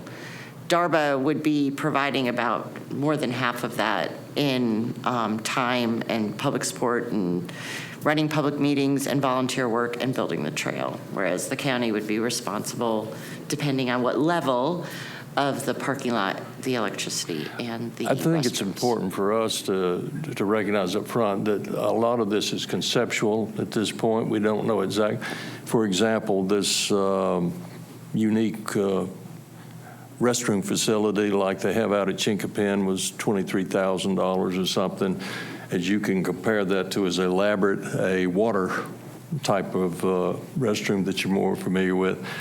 So costs and activities are not clearly defined at this point and will have to be approved as we go along if indeed they cost money. Some things we've done out of our hide already like the gravel that we put out there to park just service vehicles, and I believe we put the fence up out there, or the gate up. Is that correct, Ronnie? So we've done something minimal, and it's not like there's going to be an explosion of construction out there. Your committee will be talking to our parks and recreational bit that you were talking about, making contribution to the larger committee. So my understanding of the way we've set that up is that will not be changed. Same people. Okay. And any financial commitment will have to come back to you all prior to. You need a motion? Any further questions? Yeah, with that, we'll accept a motion. I make a motion to approve. All righty. We have a motion. Do we have a second, gentlemen? I'll second that. Any further discussion? All in favor of the motion, say aye. Aye. All opposed? Very good. Motion carries. Thank you, Ms. Hayworth. We appreciate you being here. Thank you. With that, that takes us to new business, and earlier tonight, we modified new business to consider approval of a memorandum of agreement for opioid litigation settlement proceeds. I'll ask our House Representative, Reese Purtle, if he would make his way up here. He was very instrumental in this committee that set this up, and we're going to take this up tonight to look at it. John, do you want to give us any history on this? Yes, Mr. Chair. Can you hear me? My mic on. Okay. Just a brief history. I don't want to take from Mr. Purtle's time. He was very influential on the 555 committee. Just a brief history. This has been ongoing for some time, this litigation in addressing this awful opioid crisis that our county has faced, as well as many counties and states. As a history, 76 counties and 6 municipalities in the state filed litigation, and we were one of those counties back in 2017. The cases were consolidated into an MDL, multi-district litigation. This has been, as many may know in this room, just a massive litigation. The NCACC established a 555 committee, which Mr. Purtle served on. This MOA presents an allocation formula for the equitable distribution of any settlement proceeds resulting from this, the opioid settlement. There are 2 agreements. One is a national agreement, national settlement. The second is this MOA, of which the local counties, municipalities, the NCACC, as well as the North Carolina DOJ, has worked hard at. My understanding is that this is a model for many other counties and states. So this allocation formula is fantastic. So my understanding is that North Carolina has accepted the settlement. It is up now for the local counties, local municipalities there is some time to accept. But the MOA and accepting this MOA tonight, we are one county ahead, one county closer to maximizing litigation, any settlements from this litigation that would go towards a great cause in our county. And I'll let Mr. Purtle. Thank you, Mr. Chairman.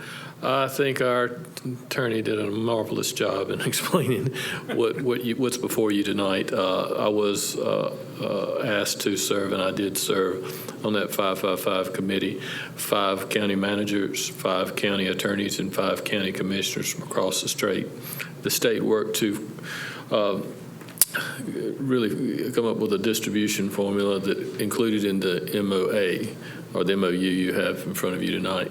And I think there's over 50 counties, if I'm not mistaken, that's already committed to this. And I was thinking it was 8 litigating municipalities. I think it may have been I think it was 8. But I think this is a good thing. It's one of the things that's included in MOA is some proven strategies to address the opioid epidemic that's facing our country. But there's also an opportunity that's included in there for collaboration, and that's one of the things that I think is going to be important from my perspective sitting in the audience. I thought it was very important during all these discussions that, one, the counties have the opportunity to use the funds in their communities where they know best what resources they have, and two, allow them to work with other counties to address shortfalls in their perspective at regions where they could work with other counties to collaborate on some efforts. So. Very good. Gentlemen, do we have any questions? I move approval of acceptance of this memorandum of agreement, and to clarify for the public, this means that the money is going to be distributed in a set fashion and will be in our hands more promptly than if we delay approval. Did I miss that, sir? I think you're right on target with that one. Obviously, the faster, the more counties that sign on to the agreement, it would expedite the funding, and there's 85% of this funding is coming back potentially into the counties, and to the 15% to the state, but 85% back into the counties. And may I add that there's be a multi-year distribution over a period of time, but the settlement distributions are front-loaded. So I believe that the amounts that the county would realize at the very beginning will be substantial. Well, I think what you're saying, we're at the start, not at the end, and it's to be determined within the county how we will actually expend those funds. That's right. With the guidelines of the MOA. That's right. Thank you, Commissioner Richardson. You've made a motion. Do we have a second? Commissioner Travis, thank you very much. All in favor, say aye. Aye. All opposed? Thank you. Excuse me, Representative Pirtle, thank you for serving on that committee. We appreciate it. Thank you. Very good. With that, that takes us to commissioner comments. Commissioner Travis. Thank you, Mr. Chairman. I'd like to thank everybody here tonight. Appreciate you coming out, being involved in your government. Mr. Davis, thank you for all your work on your own time. I appreciate that, and I hope you continue to stay involved with Lynn, and if you see some stuff, please bring it to our attention. I really appreciate that. I wish more citizens were involved with what goes on in the county as you are, sir. Thank you. On October 2nd of this year, we're having a Youth Outdoor Hunting Gun Safety Day. So please mark your calendars and come out to the Reesel Training Center out on Rocky Ford Road. We will be doing live fire with rifles and shotguns and composite bows and fishing, and it's going to be a fun time for your kids to learn safety and how to participate. There will be a gun raffle. There will be a special compound bow giveaway. So just make time to come out and participate. Bring your grandchildren, your children, your nieces, nephews. It should be a good time. Food will be there. I think the sheriff's office is doing a K-9 demonstration, and Reesel PD is doing a K-9 demonstration. So it's a fun time. It starts at 9 o'clock, goes to 1. Thank you, Mr. Chairman. Thank you, Commissioner Travis. Commissioner Richardson. I certainly appreciate folks being here. I see a lot of folks that I know are very interested in county business and are engaged citizens. I also appreciate those citizens took the time to help us out. Mark Davis, that was a very thorough effort on your part. I haven't read every detail, but you did mention about farms being a limited asset, and this is indeed true. We have to be very careful about what we allow in this county, and this UDO is to provide some general guidelines that will allow developers and citizens to have some input in the direction the county goes, and I think this will become more and more critical as time goes on. I wanted to appreciate this board here for allowing me to represent you as your voting member at the State Convention of County Commissioners. Commissioner Hall and I were there and enjoyed that immensely, particularly honoring our colleague who received one of the Commissioner of the Year awards, and well-deserved. And I want to mention my colleague, too, who I got to know early in the campaign. He never arrested me or anything like that in Eden, so I didn't get to know him much until he ran. But having seen a lot of commissioners, not just here but in other counties, he's one of the guys that made things happen, and he was always open to suggestion and served the public as well as any commissioner I've ever seen. So on a personal note, Reese Pearl, thank you very much. One of the things we saw while we were there at the statewide convention of county commissioners was a presentation by little Lieutenant General Honoré. He's a National Guard general from Louisiana. He was in charge of the cleanup after Katrina. And you may remember there was a lot of political upheaval about this, things not getting done, until he took charge, and he received accolades nationwide. In fact, some of the things that he did have been accepted on a national basis as the way to do it, if you would, like not just Katrina, but Hugo and Fran and hurricanes that have hit us. But one of the things that he said struck me, and that had to do with just because there's an emergency or something you don't understand, do not legislate stupidity. And he chose the example of houses being rebuilt after Katrina that were below the flood level. He said, at least give me 2 feet. If you're going to rebuild a house in a floodplain, first of all, don't put it in the floodplain. If you are, put it a couple or 4 feet above the plane. It's stupid to go back in harm's way when you know the example. Well, I likened this to Trey's presentation. We have a way to defeat COVID. Now, I've heard some people talk and ask questions. I'm not involved and don't care to legislate mandatory vaccination. But for the sake of your neighbors and your family and yourself, the entire population, go get that vaccine. And I couldn't help but notice about 93,000 people in the county. It's not going to cut it to get it 200 or 300 folks at a month. We got to get several thousand a month.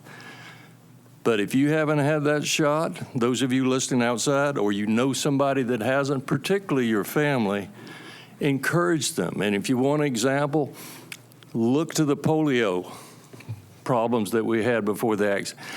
I don't know if any of you had it, but when I was a kid, I had measles, and it was a miserable couple weeks for that. They don't have that nowadays. Whooping cough. Your paranoia about this vaccine is superseded by the public need to have as many folks as we can participate. And I am told by the experts at 85% participation, we're pretty much going to lose that. And the inconvenience of masks and other sorts of activities. So please consider this data that was presented objectively and act upon it. Thank you, Mr. Chair. Thank you, Commissioner Richardson. Commissioner Berger. Just a couple of things. One, tonight we did adopt a new UDO. A lot of hours went into putting that together from a lot of volunteers. I mentioned their names earlier, Matt Smith, Charles Rakestraw, Paul Stanowitz, Gene Robertson, Bruce Noe, and Will Flint. And certainly Lynn coming in the tail end and really helping piece that thing together. But under no circumstance do any of us think that it's a perfect document as it is adopted. Although there was a lot of hours, we're sure that there are some things that can be improved. So if you see something, please contact staff, and then they'll get any of those recommendations or suggestions vetted. Perhaps it's a great recommendation. Perhaps there's a reason that it would not be adopted. That's to be seen. And even beyond the 60 or 90-day period that we're talking about, there may be some things that pop up a year from now that nobody thought about before. So just keep in mind, it is a document that will be adjusted over time, just like the last one that was adopted about 20 years ago has been adjusted so many times that it was hard to read and understand. So we know that it'll be adjusted over time. And then certainly appreciate Reese Pirtle being here tonight, and certainly have enjoyed spending the last 4.5 years with Reese. Knew him in a vague professional sense before, just crossing paths in the courtroom, and maybe seeing him different places, but really developed a friendship and a deep respect for everything that he stands for. And I know that moving forward, we'll certainly be well represented in Raleigh with Representative Pirtle in the House. All right. I guess it's Representative appointee Pirtle today, but Representative Pirtle come Wednesday at 2 o'clock. So certainly have enjoyed working with you and look forward to working with you in another capacity in the future. Thank you. Thank you, Commissioner Berger. We also appreciate elected officials who've been in attendance tonight and those who are serving for us. Thank you, our chairman, Ophelia Wright, on the Board of Elections. Thank you, Doug Isley on our school board, and Paula Rakestraw as well. We appreciate you guys, and former Board of Elections member Bonnie Perkison. I saw Tony Reese earlier. So thank you, folks. But appreciate the public attending, voicing, and addressing their concerns to their government. So we appreciate that. Will, thank you for being here. Cooperative Extension gave us dinner Thursday night, which was exquisite. And so that was a wonderful experience. Thank you again for all you guys do in supporting agriculture in this state. Again, Reese, thank you for everything. You're a true friend. You represent the county well. You'll do well for us. We appreciate it. We'll miss you on this board. So with that, we'll be adjourned. Our next meeting is September 7th, 2021, 6:30 at Madison Town Hall. Gentlemen, at this point, we'll entertain a motion to adjourn. I'll make a motion. Is there a second? All righty, all in favor, say aye. Aye. Thank you. We are adjourned.